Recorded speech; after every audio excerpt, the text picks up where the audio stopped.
പാതിവില തട്ടിപ്പ് കേസിൽ retired justice CN Ramachandran നായരെ പ്രതി ചേർത്തതിൽ സർക്കാരിനെ വിമർശിച്ച് ഹൈക്കോടതി. സാധാരണ വ്യക്തിയെ പ്രതി ചേർക്കുന്നത് പോലെയല്ല ഭരണഘടനാ പദവി വഹിച്ച ആളിനെ പ്രതി ചേർക്കുമ്പോഴെന്ന് കോടതി ചൂണ്ടിക്കാട്ടി. ഹർജി നിലനിൽക്കില്ലെന്നും മനസ്സർപ്പിച്ചാണ് കേസ് എടുത്തത് എന്നുമാണ് പോലീസിനു വേണ്ടി സർക്കാരിന്റെ മറുപടി.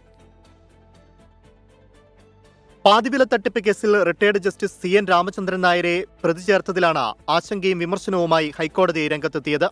ജസ്റ്റിസ് CN രാമചന്ദ്രൻ നായർക്കെതിരായ കേസ് റദ്ദാക്കണമെന്നാവശ്യപ്പെട്ട് ഒരു കൂട്ടം അഭിഭാഷകർ നൽകിയ പൊതുതാൽപര്യ ഹർജി പരിഗണിക്കവെയാണ് ഹൈക്കോടതി വിമർശനം. ഭരണഘടനാ പദവി വഹിച്ച ആളുകളെ വാർത്താ ഹൈപ്പിന്റെ അടിസ്ഥാനത്തിൽ പ്രതി ചേർക്കരുത്. സാധാരണ വ്യക്തിയെ പ്രതി ചേർക്കുന്നത് പോലെയല്ല ഭരണഘടനാ പദവി വഹിച്ച ആളെ പ്രതി ചേർക്കുന്നത്. ജനങ്ങൾക്ക് നീതിന്യായ വ്യവസ്ഥയോടുള്ള വിശ്വാസ്യത നഷ്ടപ്പെടാനത് കാരണമാകുമെന്ന് ഹൈക്കോടതി ഡിവിഷൻ ബെഞ്ച് ചൂണ്ടിക്കാട്ടി. ഭരണഘടനാ പദവി വഹിച്ച വ്യക്തിയെ പ്രതി ചേർക്കുമ്പോൾ വസ്തുതകളും സാഹചര്യങ്ങളും പരിശോധിക്കേണ്ടതുണ്ട്. തെളിവുകളുണ്ടെങ്കിൽ അറിയിക്കൂവെന്നും ഹൈക്കോടതി വ്യക്തമാക്കി.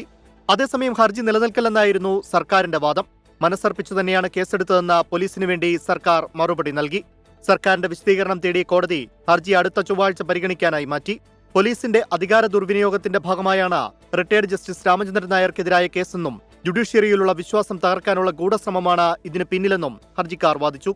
പാതിവില തട്ടിപ്പ് കേസിൽ പെരിന്തൽമണ്ണ പോലീസാണ് റിട്ടയർഡ് ജസ്റ്റിസ് CN രാമചന്ദ്രൻ നായരെ മൂന്നാം പ്രതിയാക്കി കേസെടുത്തത്. 24 കൊച്ചി.